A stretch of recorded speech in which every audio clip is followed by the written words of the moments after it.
Blessed morning, everyone. Ang topic natin for today sa devotion po natin is Proverbs 8. Bago po tayo mag-start, let us pray. Truly, God, you are Lord Jesus, O God, our Lord God, source, Lord God of wisdom, Panginoon. You have given us the tongue of the learned, that we should know how to speak, Lord God, season, Lord God, with words, Panginoon, to the weary, O God. And with Lord Jesus, today, Lord God, we will see, Lord God, your power, Lord God, your, Lord God, wisdom, Lord God, your, Lord Jesus, revelation, Panginoon, and so that we can able, Lord God, to apply it, Lord Jesus, O God, sa araw-araw naming buhay, Panginoon. Nawa, Lord God, pagpalain niyo po, Lord Jesus, ang bawat isa sa amin at marating namin, Lord God, yung tunay namin, Lord God, na pagkatawag, Panginoon. We thank you so much, Lord God. In Jesus' name I pray. Amen. Dito po sa Proverbs, ang sumulat po nito is si Solomon na lingid naman po sa kaalaman natin na si Solomon, grabe talaga yung binigay sa kanya na wisdom ni God. Kasi ito yung pinaka hiniling niya sa Panginoon. Pero yung katumbas nung hiniling niya, hindi lang wisdom yung grinant sa kanya, kundi richness. Kumbaga lahat ng kayamanan is na niya, kumbaga nakuha niya. Kasi nakita ni God yung heart niya kung gaano siya gaano ka gaano niya din desire yung niya, yung wisdom ni God. Wisdom to decide, wisdom sa mga bagay-bagay dito sa mundo. Yun, dito po sa 8, sabi po sa 13, the fear of the Lord is to hate evil. Pride and arrogance and evil way, and the perverse mouth I hate. Kung tunay nga na meron tayong banal na pagkatakot sa Panginoon, dapat hate natin o tinatalikuran natin yung mga evil ways, like pride, arrogance, mga hindi kalugod-lugod sa sa harapan ng Panginoon, all the abominable sin sa harapan niya. Dapat ito yung pilit natin na takbuhan, talikuran, ayawan. Kasi nga po, sabi po 'di ba yung dun sa preaching din ni Pastor Bang yung Sunday, sabi niya po dun sa 1 John 5:18, we know that whoever is born of God does not sin, but he who has been born of God keep himself, and the wicked one does not touch him. Since na po tayo, nilinis na tayo ng Panginoon, dumaan na tayo sa sanctification, nagkaroon na ng regeneration. Kumbaga, itong templo ng Panginoon, itong katawan natin, nilinis na niya. Kaya dapat i-desire natin na wag natin itong dumihan. Kasi para yung kaaway o yung mga wicked one, hindi tayo magagalaw. Kumbaga, hindi tayo matatouch kahit sa dulo ng kalingkingan ng ating mga paa. Ito lang yung nakikita ko na na sekreto, yung pag-hate mo doon sa lahat ng kasalanan. Ito yung susi sa lahat, sa blessing man yan, sa dinidesire ng heart mo, sa needs mo, sa ano pa mang bagay. Tapos sa 14 naman, counsel is mine and the sound wisdom, and I am understanding and I have strength.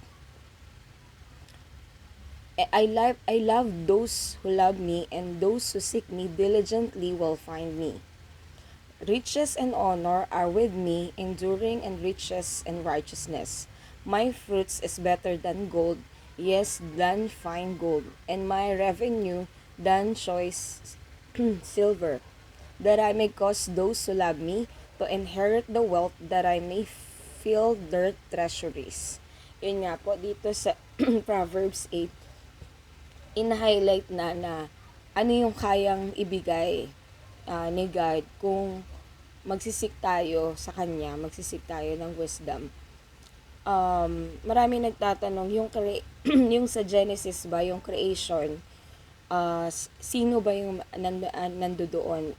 Yung wisdom na tinutukoy dito, sino nga ba ito? Sabi naman po dito sa First John 5:6-8, this is he who came by water and blood, Jesus Christ, not only by water, but by the water and blood. It is the Spirit who bears witness, because the Spirit is truth. For there are three that bear witness in heaven, the Father, the Word, and the Holy Spirit. These three are one. And there are three that bear witness on earth, the Spirit, the water, and the blood. These three agree as one. Bali po, yung pinaka-creator po dito, ang nag-create po is si Father God. And iniisip pa po ng marami kung yung wisdom ba na tinutukoy si Lord Jesus ba o si Holy Spirit. Pero sabi niya po dito sa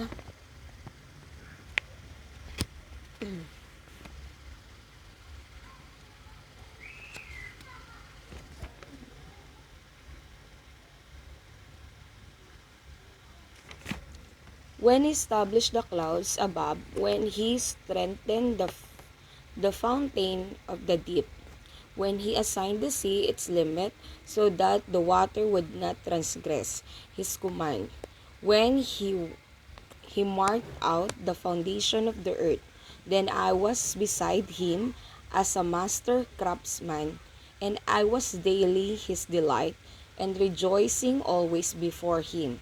Now therefore, listen to me, my children, for blessed are those who keep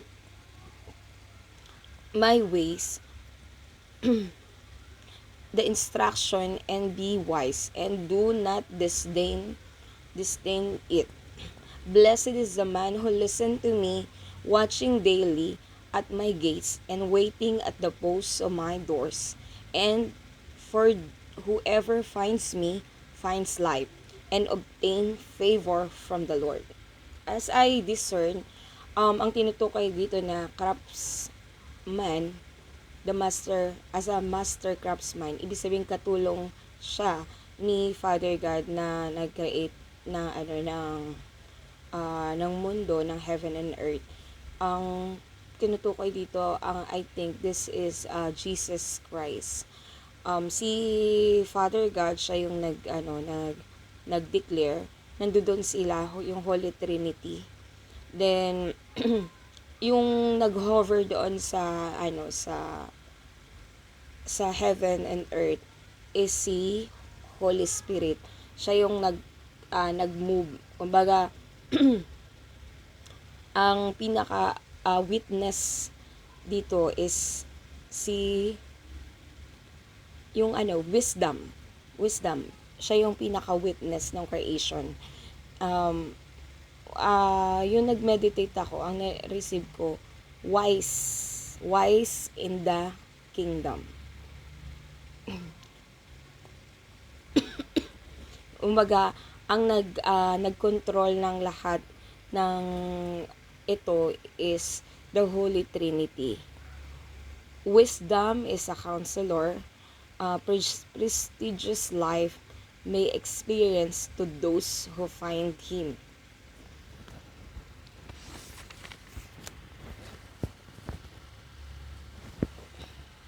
So, kung yung pinapahatid ng Proverbs na ito ni Solomon is nananawagan siya sa mga tao na kailangan nilang matutunan or kailangan nilang mag-aral ng salita ng Panginoon. At lalong-lalo na itong Proverbs 8 kasi ito yung yung source ng ng lahat, yung wisdom.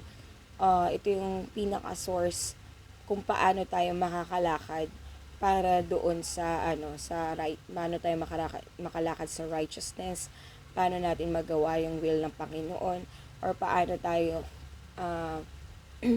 paano tayo mabibless. Kasi kahit na anong gawin natin sa pamamagitan ng sarili nating lakas, hindi pa rin natin yun makukuha, yung mga dinidesire natin o needs natin na mga anak niya. Ang kinakailangan is mag-dwell tayo doon sa salita ng Panginoon. For the word of God is God, then the word of God is the source of wisdom.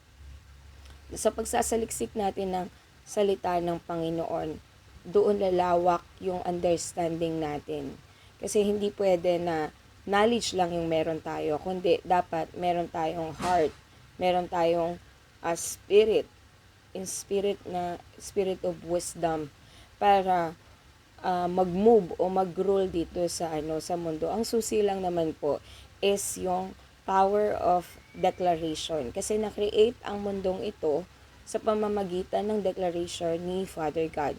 Sa sinabi niya, si Lord Jesus, siya yung sumunod, pinaka-obedience sa lahat. Then si Holy Spirit naman, nakita yung manifestation dito sa physical, yung kumbaga ang nagmula lahat ng yan doon sa hininga ni Father God. Kasi yung hininga ni Father God, ayun yung nananahan sa bawat isa sa atin. Kaya sa mga dinedeklara natin, makapangyarihan po talaga na kailangan huwag tayo manahimik, ideklara natin yung gusto ni Father God. At paano natin malalaman kung gusto nga talaga ni Father God? Basta lahat ng dinideclare natin is aligned doon sa Bible, sa word niya, sa law. Pag dinideclare kasi natin yung word niya, nagkakaroon ng matinding liwanag in the realm. Minsan nakikita ko yun, parang nag-build siya ng wall of light. Kumbaga, yung place na yun nagliliwanag. Basta bless siya ng word ni Lord. Katulad nga po nung yung testimony ko nung nag-declare nga po tayo ng December 31, isa sa dineclare ko doon is magkaroon ako ng increase sa salary. Tapos pagdating nung January 2, pagising ko, naalala ko na naginip kasi ako noon. Tandang-tanda ko siya kasi sobrang linaw.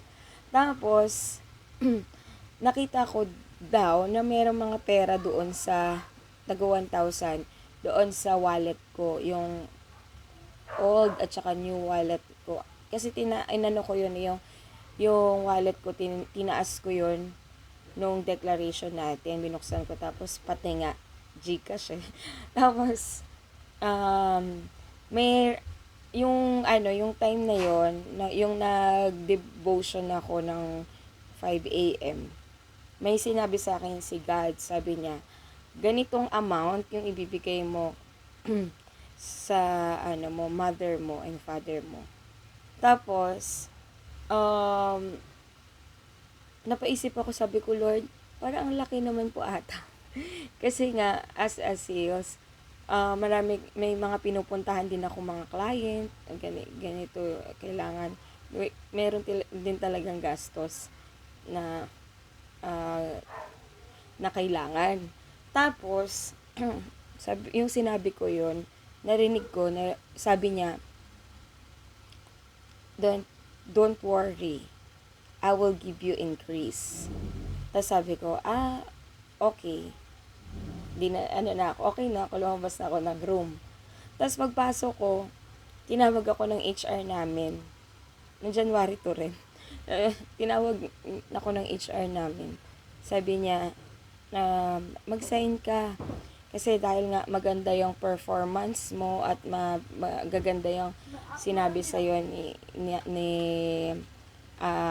ng boss namin, yung president, natutuwa siya, kaya binigyan daw ako ng increase. Kaya talagang truly God is so faithful, at talagang bago pa mangyari, sasabihin niya muna talaga sa'yo. Sobrang nakaka-bless once na talagang lumakad po tayo doon sa kaluwalhatian niya, at sa kagandahang loob niya at sa gusto niya na lakaran natin. Ang pinakagusto lang naman ni God is lumakad tayo doon sa path of righteousness. Then, tatapusin ko lang siya doon sa isang warning sa 35, pagkat ang makasumpong sa akin ay nakasumpong ng buhay, at ang kalooban ni Yahweh ang kanyang makakamtan. Ngunit, ang di makasumpong sa akin, sarili ang sinasaktan. Ang napupuot sa akin, iniibig ay kamatayan. Yun nga po, kailangan na sa pamumuhay natin dito sa mundo, isik po natin yung Holy Trinity, isik natin yung Spirit of Life. Kasi ayun po yung maghahatid sa atin dun sa tamang daan para matapos natin yung race natin dito sa mundo.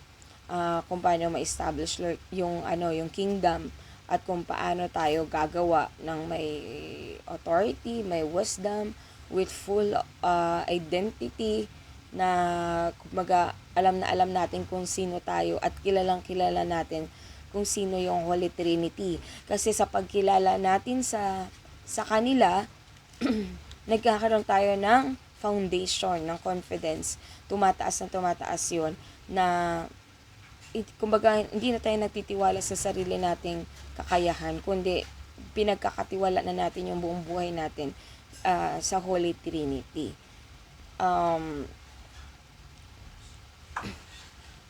Tapos yung pinakita pa nga dito sa Revelation 8, after ng creation ng heaven and earth, mayroong celebration na grabe yung inexpress dito ng author, yung joy na nasa puso nila nung Holy Trinity after nung creation ng man. Kumbaga sa lahat ng ginawa niya, ang pinaka important or treasure na create ni God is mankind. How precious you are, how fearfully and wonderfully made. Napaka importante mo sa Panginoon, na kumbaga kung titingnan ka niya like a crystal, maganda yung tingin ni God sa bawat tao. Kaya dapat wag natin sayangin yon, gawin natin yung pinapagawa ng Ama sa bawat isa po sa atin, na every day is a new day. We need to decide to admire Him, to worship Him, for this is our call, to love the Lord with all our hearts, with all our minds, with all our strength, and to love others as much we love ourselves. Kumbaga, ang love, ang communication or relationship natin sa Panginoon, ang pinaka-importante na masumpungan po talaga natin. At magmahal at mahalin yung kapwa natin, na katulad ng pagmamahal natin sa sarili natin. Kasi kung mahal natin si God, kailangan naglalaan tayo ng oras na alam natin na every day halos nagpe-pray tayo in the mind, kahit saan tayo pumunta nagpe-pray tayo, kahit tahimik lang yung panalangin natin, may effect din yun sa realm. Napaka-importante rin yan. Pero dapat sa araw-araw meron kang oras na nilalaan sa King of Kings and the Lord of Lords, na walang nakakapag hinder or walang distraction sa paligid mo. Dapat may oras ka, kahit mga 5 a.m. o 4 a.m. man yan, maglaan tayo ng oras na kilalanin siya sa pamamagitan ng salita niya, to listen to Him, to do the silent time, and to worship Him in spirit and in truth. For this is important na mabuild sa atin yung relationship natin sa Panginoon, kay Father God, kay King Jesus, and precious Holy Spirit. Then makikita natin how great and how powerful sila, yung Holy Trinity. Uulitin ko ulit, this is the promise of God, that I may cause those who love me and inherit the wealth, that I may fill their treasuries. Riches and honor are with me, enduring and riches and righteousness. My fruits is better than gold, yes, than fine gold, and my revenue than a choice silver. Na hindi natin maikukumpara yung presensya ng Holy Trinity sa anumang bagay dito sa mundo, gold man yan o silver man yan. Kasi ayun yung pinaka precious, kumbaga yung presence nila ng Holy Trinity ay yung pinaka-importante, yun yung pinaka-maganda, yun yung pinaka-wonderful, precious, glorious. Hindi ko na arok kung ano pang masasabi ko na declaration. Pero ito yung pangalagaan natin sa buhay natin.